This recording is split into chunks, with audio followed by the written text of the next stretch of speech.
On Tisha B'Av, not only do we mourn the death and the destruction of individual Jews, of Jews on a macro level of the communities, but we also mourn on Tisha B'Av the attack, the attempt to destroy our Masorah, that which defines us, that which makes us who we are as Jews.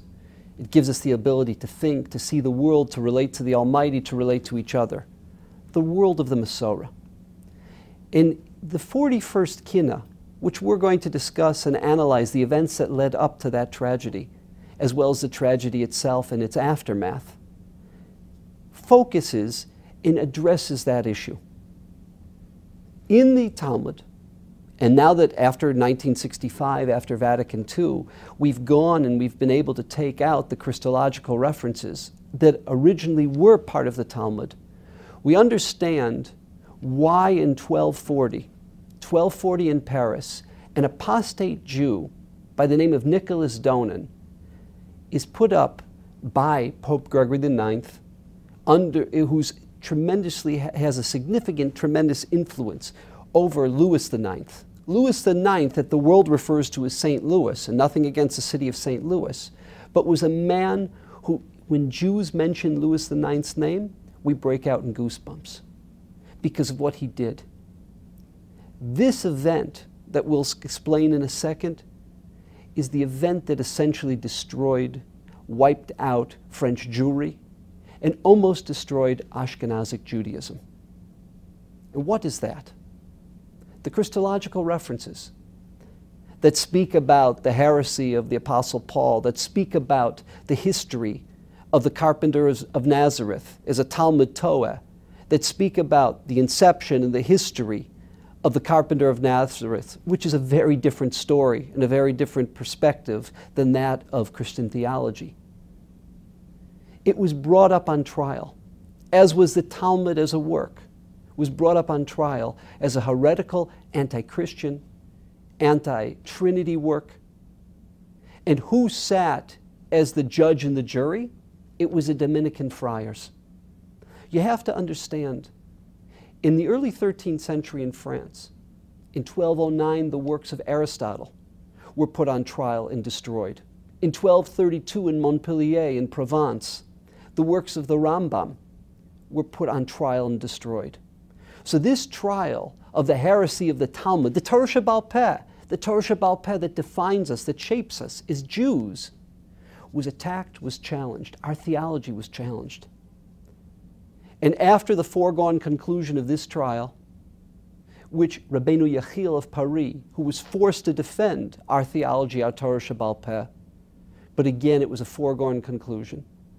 Less than 2 years later, in the Place de Concours in 1242, 24 cartloads, every manuscript that could be found, owned and held by every Jew in France and in other parts of Ashkenaz, were taken and were burnt and destroyed.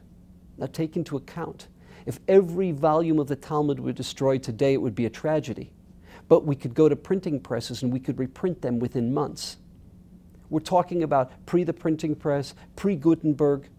To write one page of the Talmud with the commentary of Rashi and the Balei Tosfos, do you know how long that would take?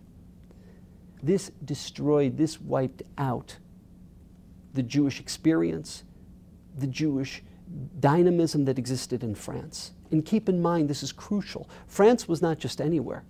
France was the heart and soul of Ashkenaz and of Torah Judaism. Because in the aftermath of 1096, of the Crusades that destroyed Worms and Spires and Magentia, what happened? Ashkenaz replanted itself, resettled itself in France through Rashi and his students in northern France, and Troyes and in other parts.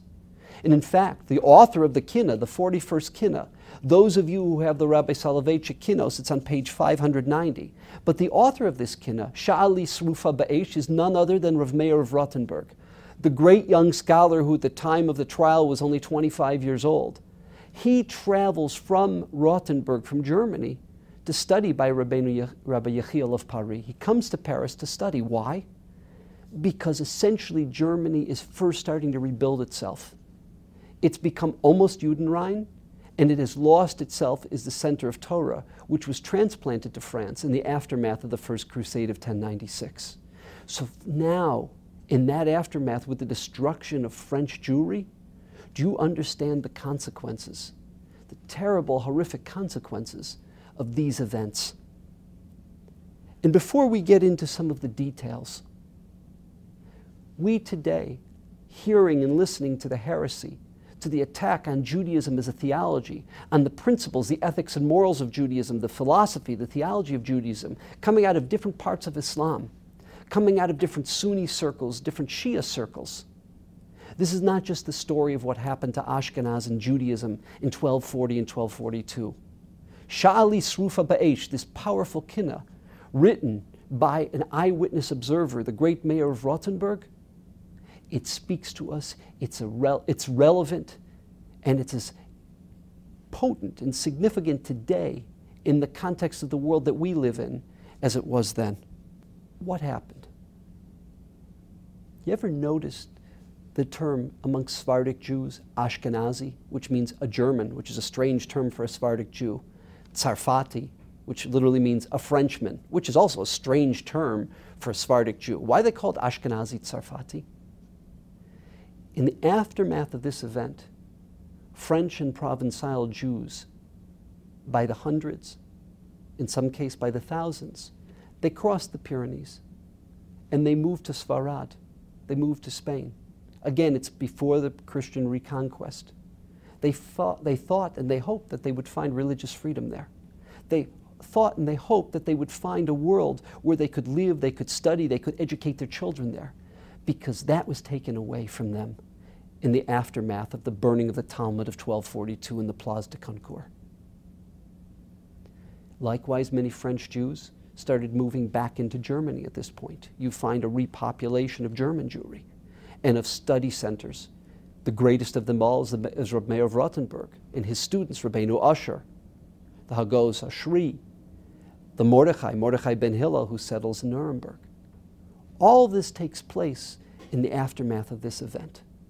It's true that the Jews were not expelled from France for another half century, another 60, 70 years. But the death of French Jewry was this.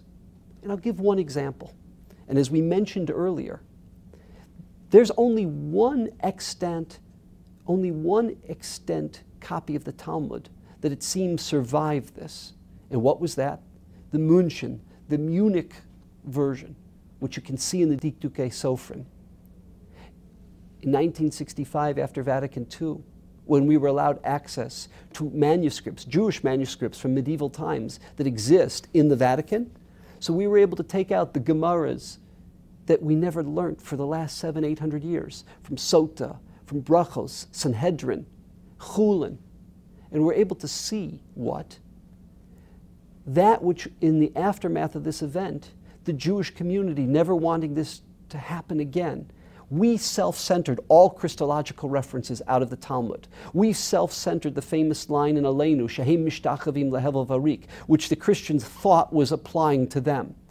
We self-centered that out of our tefillah. We self-centered the brachos of the Haftorah, the bracha and the Amida. It's vilaminim, min meaning the Judeo-Christians, the heresy of the students of Paul. We self-censored that out of our siddur. We say vilamaushinim instead of vilaminim. But let me give you one example of the many of where we've taken material out of our own siddur, out of our own tefillah, out of our own Gemara. One example is the Gemara in Yud Aleph and Brachos, when it describes that originally part of our tefillah, you had the concept of the Aseret HaDibros. We said it each and every day, so that we would review and understand not the Aseret HaDibros qua the Aseret HaDibros, but the Decalogue qua the experience at Har Sinai. That experience that defines us. It's the reason why we are Jews. It's the reason that we commit ourselves to the life of Taryag, to the covenant. Because unlike any other theology, it wasn't just our trust in a great man, in this case Moshe Rabbeinu, the greatest of all men. It was not our faith in miracles. It was a rational, logical experience that took place. That each and every Jew, not only Jews, but Mesopotamians, Egyptians, Central Africans, Philistines, they all experienced at Har Sinai. It was an experience of rational, logical knowledge. And we would say the Aseret HaDibros every day. So we'd be cognizant of that event that shaped and defines us, who and what we are and why we've committed to the covenant throughout the millennia and what the basis of our faith is.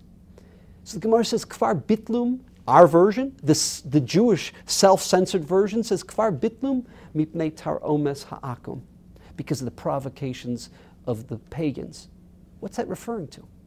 Well, when you go to the Vatican and you see the original verse, you understand what Nicholas Donin, what the Dominican friars were attacking us with.